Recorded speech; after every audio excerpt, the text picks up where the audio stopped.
성경 사도행전 8장 같이 보시겠습니다.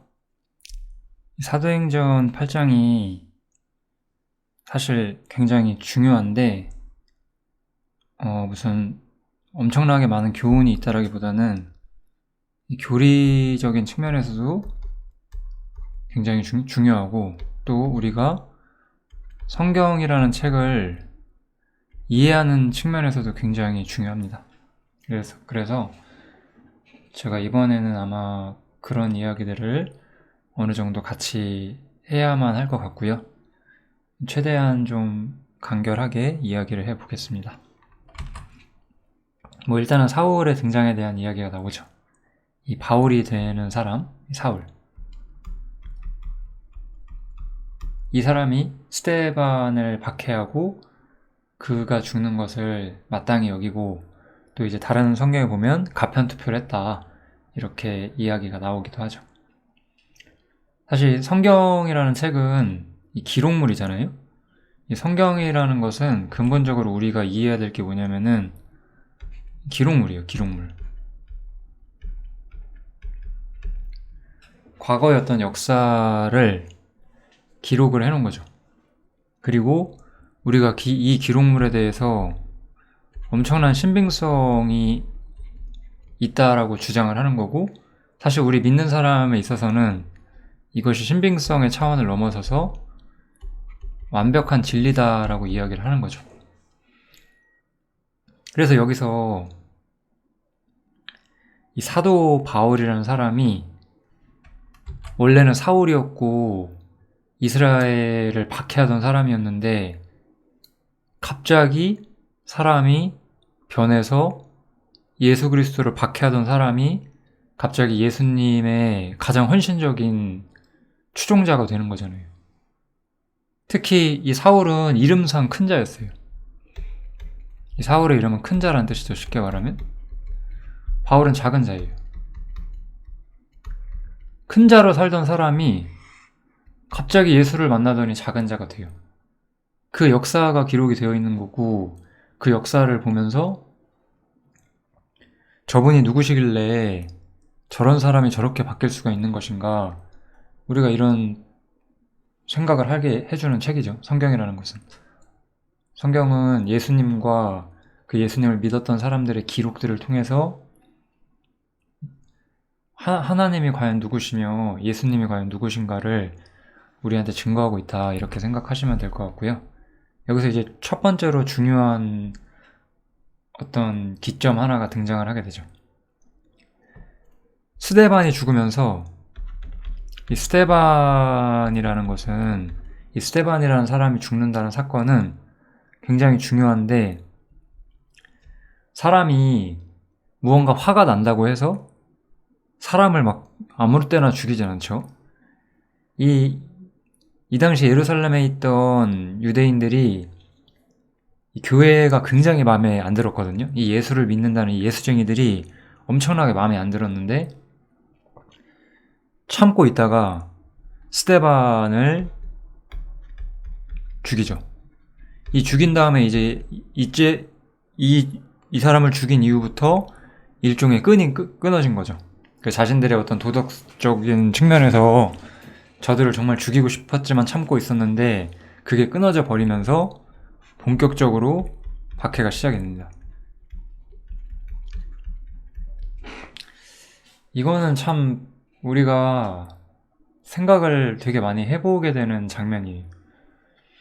왜냐면 처음부터 주님께서는 땅끝까지 복음을 전하라고 했고, 부활하신 이후에도 예루살렘과 온 유대와 사마리아와 땅끝까지 이르러 내 증인이 될 거라고 했잖아요. 그런데 이 당시 초대교회가 이 예루살렘을 넘어가지 못하고 있었어요. 예루살렘을 넘어가지 못하고 있었는데 이 박해가 일어나게 되고, 박해 때문에 사람들이 흩어지게 되죠. 여기 보시면 그 사울이 등장하고 박해가 일어나게 되고, 그래서 여기 보시면 사도 외에는 다 유대와 사마리아 모든 땅으로 흩어진다라고 나오잖아요. 그래서 박해가 일어나게 되면서 이 주님을 믿는 사람들이 퍼지게 돼요. 이 하나님의 섭리죠. 하나님께서는 때로는 우리를 박해 가운데서 때로는 우리를 어려움 가운데 두시는데 그것조차도 다 하나님의 뜻이 있었다고 봐야 되고, 이 사실은 첫 번째 그리스도인들은 우리가 여기서 보는 것처럼 전부 다 유대인이었어요. 헬라파든 히브리파든 유대인 그리스도인이었고, 아직 우리는 이방인 그리스도인들을 여기서 만나지 못하고 있죠. 유대인 그리스도인들이었고, 이 사람들은 예루살렘에 갇혀 있었어요. 스스로의 한계를 넘지 않았던 거죠. 왜냐하면 유대교라는 것은 뭐였어요? 유대교라는 것은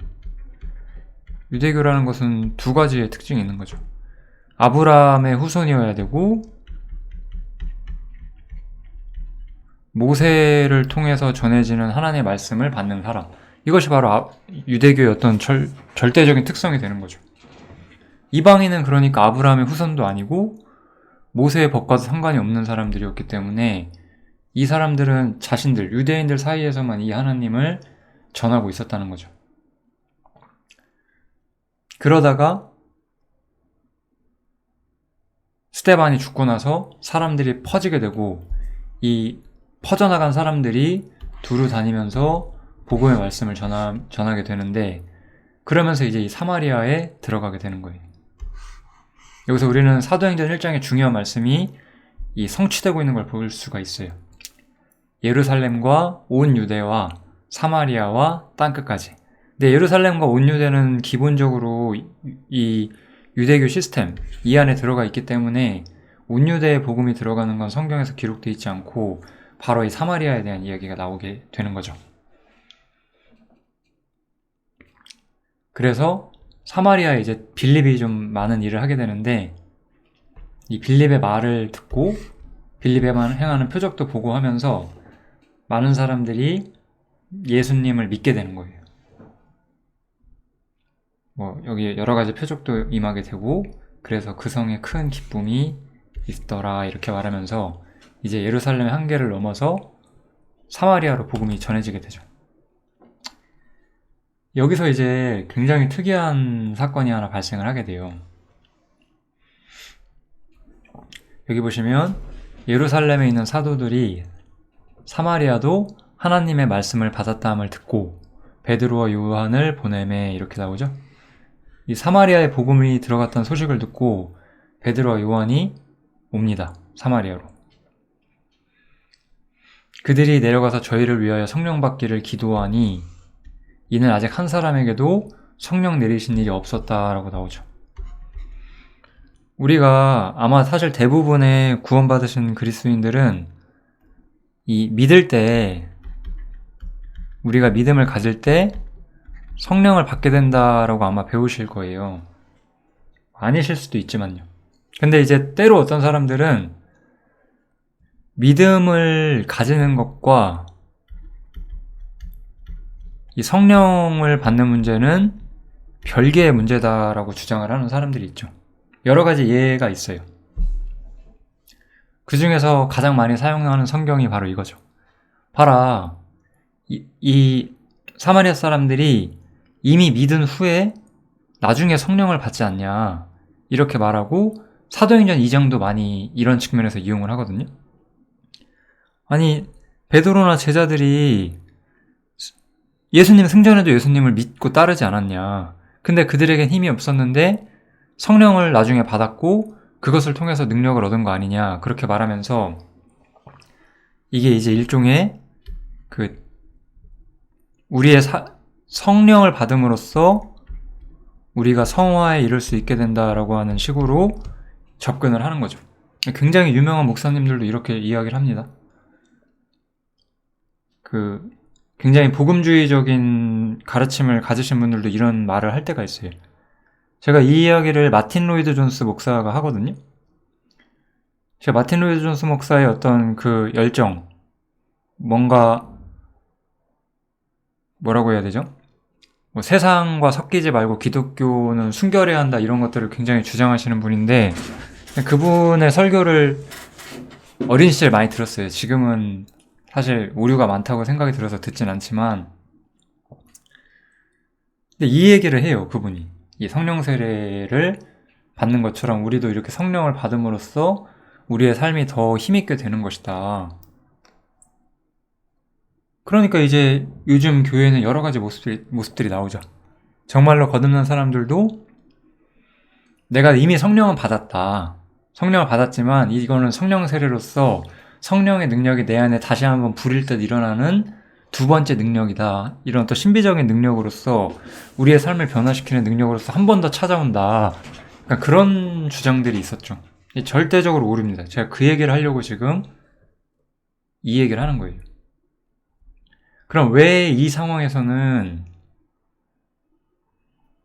믿은 후에 시간이 지난 후 성령을 받게 되느냐, 안수를 통해서. 그러니까 이 안수로 성령 받는 것 때문에 뭐 또 어떤 목사들이 이렇게 안수하면은 막 사람들 쓰러지고 막 이런 교회들도 있잖아요. 그럼 성령 받는다고 생각하고. 이게 바로 이 배경이 뭐죠, 지금? 예루살렘 한계를 넘어간다는 거잖아요. 여기서 굉장히 중요한 그 가르침이 나오게 되는 거예요. 여기서 문제가 이제 어떻게 되는 거냐면 사마리아가 어떤 사람들이냐라는 게 문제인데요. 사마리아는 핏줄상, 혈연적으로 봤을 때, 혈육이라는 측면에서 봤을 때 이스라엘 민족이었어요.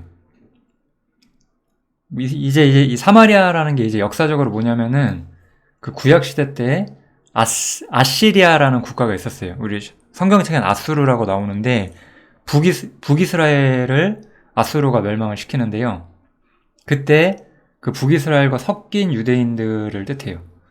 그치만 이제 혈육적인 측면에서는 여전히 유대인으로 인정을 받고 있었고, 그런데 이 사람들은 아수르와 섞여서 그 우상숭배를 하는 거죠. 요게 이제 사마리아 사람들의 위치적 특이점이라고 보시면 돼요. 이 사람들은 유대인의 피가 흐르고 있지만 우상숭배를 하는 사람들, 여호와 하나님을 버린 사람들이거든요. 그래서 이 사마리아와 이 유대교는 사실 서로를 대적하고 있었어요. 같은 유대인이었지만 신앙적으로 서로 대적하고 있었어요. 우리가 요한복음 4장에서도 예수님과 사마리아 여자가 대화하는 장면을 보잖아요. 그런데 먼저 이 유대교의 중심이었던 예루살렘에 먼저 복음이 들어가게 되었고, 박해가 일어나게 되고, 이 복음이 일로 들어가서 사마리아에도 복음이 들어가는 거예요, 지금. 그러니까 이 예루살렘에 있던 사도들과 예루살렘에 있던 그리스도인들이 좀 놀란 거죠. 뭐지? 저 우상 숭배자들에게 이 하나님의 예수 그리스도의 복음이 들어갔다고? 말도 안 돼. 믿을 수 없어. 약간 이런 좀 여러 가지 반응들이 있었던 거겠죠. 그래서 베드로와 요한을 보내서 그들의 믿음을 보고, 그들의 진실성을 보고 이들에게 성령 받기를 구하게 되고, 이 사람들이 성령을 받게 됩니다. 그럼 이 사람들이 성령을 받는다는 건 뭐죠? 제가 사도행전 2장 이야기할 때도 말했죠. 성령 받는 것, 표적이 임하는 것이 무엇을 의미한다고 했었죠? 성경이 완성되기 전에 하나님의 지지와 하나님께서 인정하신다는 것을 제가 보여주는 거라고 했었잖아요. 즉, 이 사마리아에 예수 그리스도의 복음이 들어간 것은 사실이다. 정말로 사마리아 사람들은 회심했고 우상 숭배를 버렸고 혈육을 넘어서서 예수님을 받아들였다라는 사실이 이렇게 증거가 되는 거예요. 어찌 생각해보면 사실 베드로와 요한이 이런 일들을 했었어야 되는 게 맞을 수도 있어요. 그런데 베드로와 요한은 어떤 점에서 계속 예루살렘에 갇혀 있었고, 그것이 이제 잘했는지 잘못했는지는 모르죠. 잘했던 것이든 잘못했던 것이든지 간에 어쨌든 하나님께서는 그런 섭리를 예비해 두셨다는 건 분명하거든요. 그래서 베드로와 요한이 가서 성령을 받을 수 있도록 그들에게 기도하고 안수를 함으로써 성령을 받게 되죠. 이것은 사마리아 사람도 이제 그리스도인이 될 수 있다. 유대인과 사마리아 사람들 사이에 그 뿌리 깊은 적대 관계는 이미 끝났다. 왜냐하면 예수 그리스도가 왔기 때문에. 예수님은 우리가 에베소서에 보면은 유대인과 이방인 사이에 담을 허무셨다고 했잖아요. 이방인 사이에 담도 허무시는데 사마리아 사람과의 담을 허무시지 못할 이유가 없죠. 그래서 여기서 우리는 또 이 복음이 가진 엄청난 특성 하나 볼 수가 있어요. 아까도 제가 말했지만 유대교라는 것은 아브라함의 후손들에게 전해지는 거였어요. 물론 신실한 이방인들이 있었긴 하지만 그 이방인들이 유대인이 되는 식으로 가는 거였죠. 근데 우리 복음이란 건 어때요? 우리가 유대인이 돼야 돼요? 아니잖아요. 그냥 우리의 민족성 그대로 우리가 한국인인 채로 예수님을 믿으면 되는 거잖아요. 유대교는 그러지 않았어요. 옛날에는 하나님을 믿으려면 하나님의 백성이 됐어야 했어요.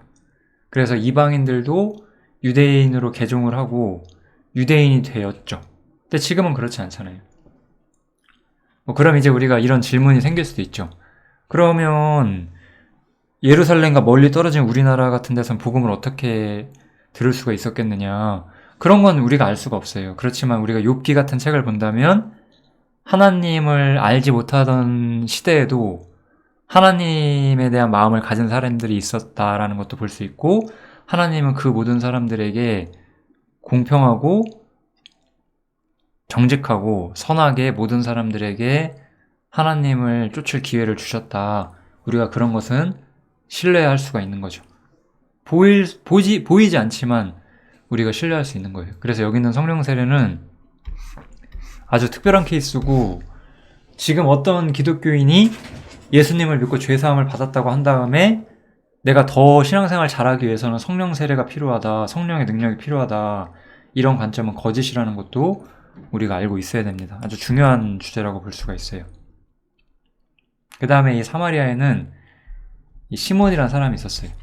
이 시몬 이야기는 약간 요거보다 앞에 있는데 그냥 시몬 이야기 한 번에 하면 될 것 같아서 제가 따로 배치를 했고요. 이 사마리아 사람들이 그 믿을 때 시몬도 그 표적을 보고 믿는다라고 말을 해요. 여기서 보시면 시몬도 믿고 세례를 받았다라고 나오죠. 근데 이게 중요한 게 뭐냐면은 다음 장에 보면은 시몬이 사도들의 안수함으로 성령 받는 것을 보고 돈을 주면서 이 권능을 내게도 주어 누구든지 내가 안수하는 사람은 성령 받게 하여 주십시오라고 하면서, 이거는 우리가 바로 알 수 있었죠. 이 시몬은 가라지죠. 뭔가 이 사람 문제가 있었던 사람이었어요. 근데도 이 사람도 믿고 세례를 받았단 말이에요. 처음에는 이 사람이 잘못된 신앙을 가졌다는 것이 보이지가 않았어요. 이게 충분히 그럴 수가 있는 거거든요. 왜냐면 우리는 로마서 같은 데서 볼 수 있지만 사람이 마음으로 믿고 입으로 시인한다고 하잖아요. 어떤 사람이 주님을 시인한다면 우리는 그 사람의 믿음을 어느 정도 인정해주게 되지만, 이렇게 이 사람의 마음의 생각이 드러났을 때 이 사람은 하나님 앞에서 올바르지 않다는 것이 드러난 거죠. 그러면서 베드로는 무엇라고 말을 하냐, 제가 제목으로 써놨는데, 하나님 앞에서 내 마음이 바르지 못하니 그러므로 이 진리에는 네가 상관이 없다, 복음과 상관이 없다라고 말하면서 이 사람이 가라지고 가짜고 하나님과 상관없는 사람이라는 것을 분명히 선언을 하죠. 이 복음을 믿는 문제에서 중요한 거는 그래서 사실 이 부분이에요. 하나님 앞에서 우리 마음이 어떠냐는 거예요. 성경을 믿는 사람들은 성경에는 어떤 문자적 증거 혹은 고고학적인 증거 혹은 그냥 원래 마음의 종교심이 강해서 그냥 나 믿어, 그렇게만 하는 게 전부는 아니죠. 하나님을 믿는 사람, 하나님 앞에서 우리의 마음이 어떠하냐라는 거죠. 보이든 보이지 않든 하나님의 섭리를 믿을 수 있고 하나님의 복음이 가진 그 의로우심을 우리가 받아들일 수 있고, 때로는 우리가 이해할 수 없는 일에 대해서도 우리가 하나님을 신뢰할 수 있고 이런 일들이 우리가 다 되는 거거든요. 하나님 믿었기 때문에. 근데 이 사람은 하나님 앞에서 마음이 바르지 못했기 때문에 이 사람은 원래 술객이었고 자신이 저러한 어떤 성령을 내려주는 능력을 자신이 소유하기를 바랬어요. 즉 이 사람은 하나님의 뜻대로 복음을 전하는 것이 아니라 자신의 영광 때문에 종교를 이용하고자 하는 사람이었고 그러한 그 사람의 생각이 드러난 거죠. 하나님 앞에서 네 마음이 바르지 못했다. 이렇게 거짓된 사람들이 등장하게 됩니다. 성경은 이런 장면들이 나올 때 이들이 처음부터 안 믿었다 가짜라고 말 안 해요. 분명히 믿고 세례까지 받았다 이런 거 다 써놔요. 사람이 다 그럴 수 있기 때문에 결국 중요한 건 하나님 앞에서 우리의 마음, 그것을 통해서 사람의 어떤 실체가 드러난다. 그런 점을 생각을 하면 좋을 것 같고, 그러므로 너의 이 악함을 회개하고 주께 기도하라 라고 회개를 촉구하거든요. 그러면서 너는 악하고 불의의 메인바 되었다라고 말을 하죠. 베드로가. 그러니까 시몬, 이 사람이 뭐라고 말을 하냐면 나를 위하여 주께 기도하여 말한 것이 하나도 내게 임하지 말게 하소서라고 하면서 정신 못 차렸다는 걸 알 수가 있어요. 사실 저는 죄인이로소이다. 나를 구원하소서 이렇게 나와야 되는 거였거든요. 이 사람은 그냥 내게 이런 일들이 안 임하게만 해주세요 라고 말하면서 전혀 하나님 앞에 서 있지 못하고 있는 거예요.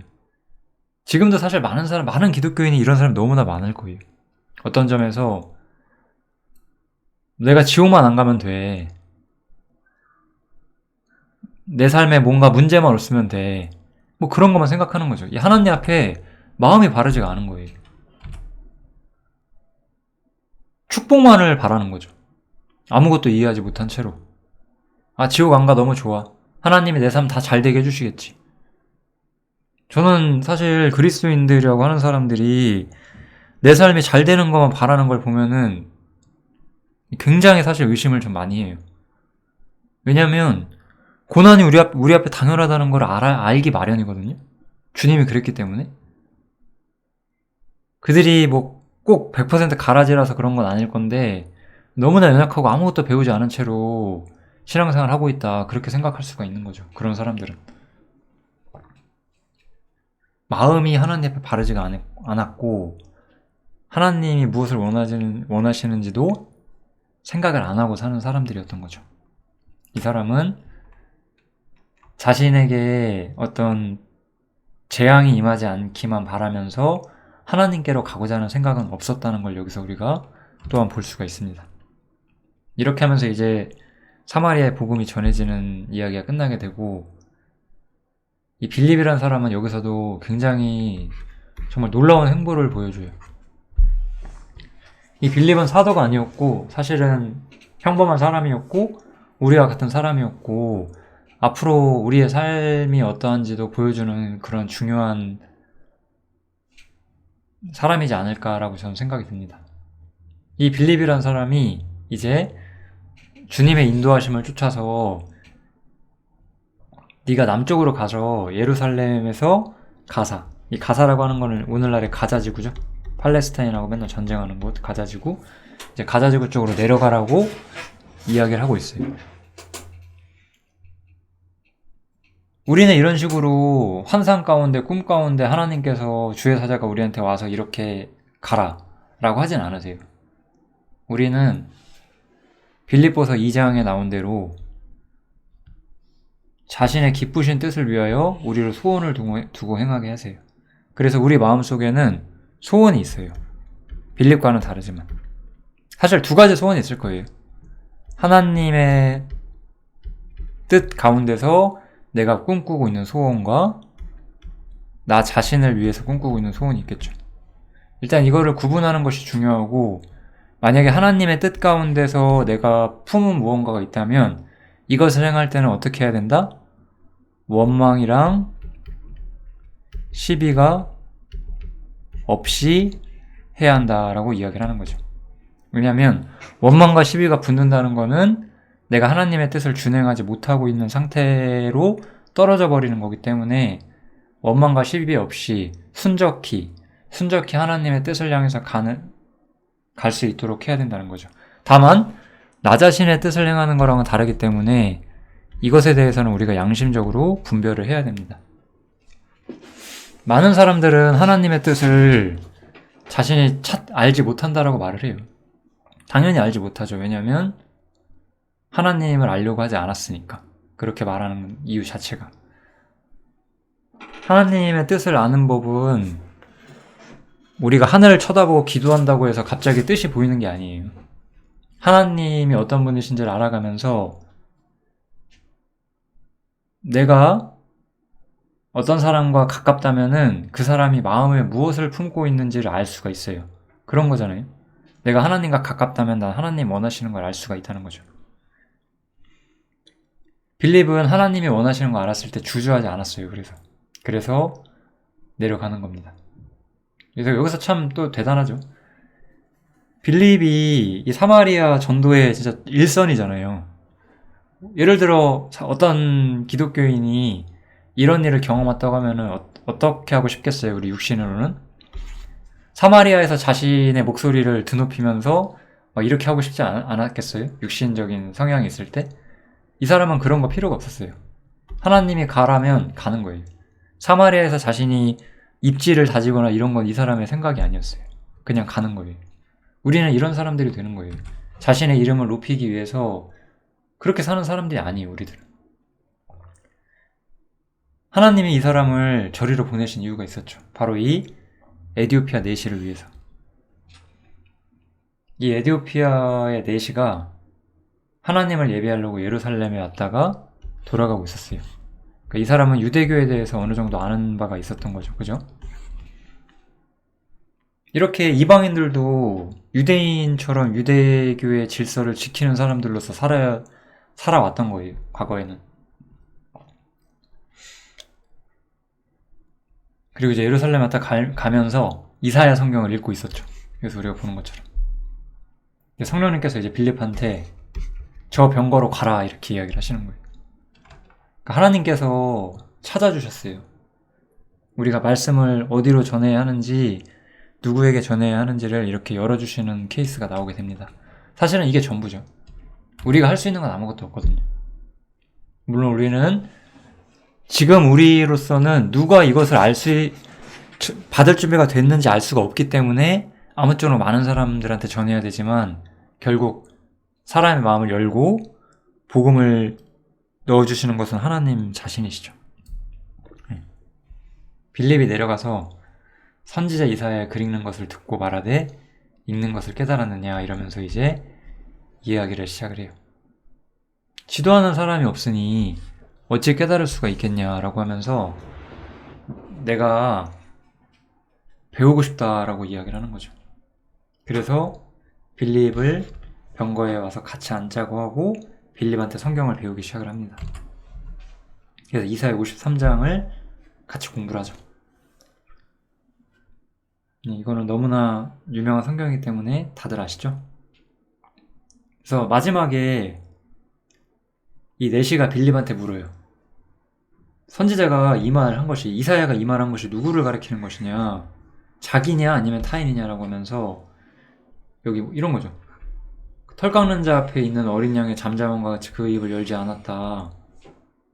이게 누구냐 이렇게 물어본 거예요. 이사야 자신이냐 아니면 또 다른 누굴 가리키는 것이냐라고 할 때 그럼 이제 빌립은 뭐라고 하겠어요? 이분이 바로 예수님인데 이 예수님이 이 성경 말씀처럼 이 땅에 오셨었고 공생의 기간을 사셨고 죄인들 자기 백성 위에 오셨지만 십자가에 못 박히셨고 이런 이야기를 쭉 해줬겠죠. 그리고 나서 이 내시가 믿게 돼요. 그래서 내시가 말을 하죠. 말하되 보라 물이 있으니 내가 세례를 받음에 무슨 거리낌이 있느냐라고 하면서 세례받기를 원하게 돼요. 이 사람은 믿음을 가졌고 자신의 믿음을 공언하기를 바랬고 세례받기를 원했어요. 그래서 빌립이 세례를 주게 되죠. 여기서 우리는 또 이런 거 볼 수 있어요. 사람에게 세례를 주는 거, 물로 세례를 주는 거죠. 이런 것도 무슨 대단한 종교적 권위적인 행동이 아니었어요. 그냥 주는 거예요. 누구든지 줄 수 있습니다. 누가 주느냐가 중요한 게 아니거든요. 그 사람이 물속에 들어갔다 나옴으로써 내가 이제 세상에 대해서 죽은 사람이고 죄인이었고 이제 하나님의 사람이 되었다는 것을 보여주는 것이기 때문에 여기서는 누가 세례를 주고 이런 게 중요한 게 아니었어요. 근데 사실 지금 보면은 얼마나 그런 종교적 권위, 뭐 세례 주는 일 이런 것들을 되게 마치 성직자가 다 하는 것처럼 돼버렸잖아요. 기독교 세계가 많이 타락을 한 거죠. 여기서 빌립은 또 엄청난 길을 보여줘요. 이렇게 물로 세례를 준 다음에 주의 영이 빌립을 이끌어 갔어요. 그래서 내시는 흔연히 길을 가고 다시 두 사람이 만나지 못했다라고 이야기가 되고 있습니다. 이 내시가 이제 또 자신의 사역 속에서 하나님을 예배하고 말씀을 전했을 거예요, 분명히. 그치만 빌립은 성령의 이끌림을 받아서 또 이 내시와 앞으로 같이 하거나 그런 일이 없었어요. 빌립은 또 하나님의 인도하심을 쫓아서 자기의 길을 가게 된 거죠. 여기까지 하면 이제 사도행전 8장에 대한 이야기가 거의 끝났다고 보시면 됩니다. 여러 가지 중요한 장면들이 나오죠. 우린 여기서 사실 하나님께서 우리가 초반에 본 것처럼 베드로와 요한 같은 사람만 쓰신 것이 아니라는 걸 볼 수가 있어요. 그것이 사도행전 8장에서 굉장히 중요한 점이고, 하나님께서는 성령 역사를 통해서 어떤 일이든지 하시고 누구든 그분의 도구가 될 수 있다라는 거죠. 하나님의 사람으로서 살아가고 성령에 이끌려서 하나님의 뜻을 행하는 것을 자기 뜻 행하는 것보다 귀하게 여기며 살아가는 것이 얼마나 우리 삶의 중요한 문제인가 우리가 생각해 볼 수가 있을 것 같습니다. 사도행전 8장은 교회의 어떤 권위, 질서, 누가 누구에게 뭘 하고 이런 외형적인 것들이 아니라 정말로 성령에 이끌린 사람들에 의해서 하나님의 섭리에 의해서 전도의 문이 열려가고 있다. 그런 걸 가르치고 있죠. 정말 멋있지 않습니까? 사도행전 8장 여기서 마치겠습니다. 감사합니다.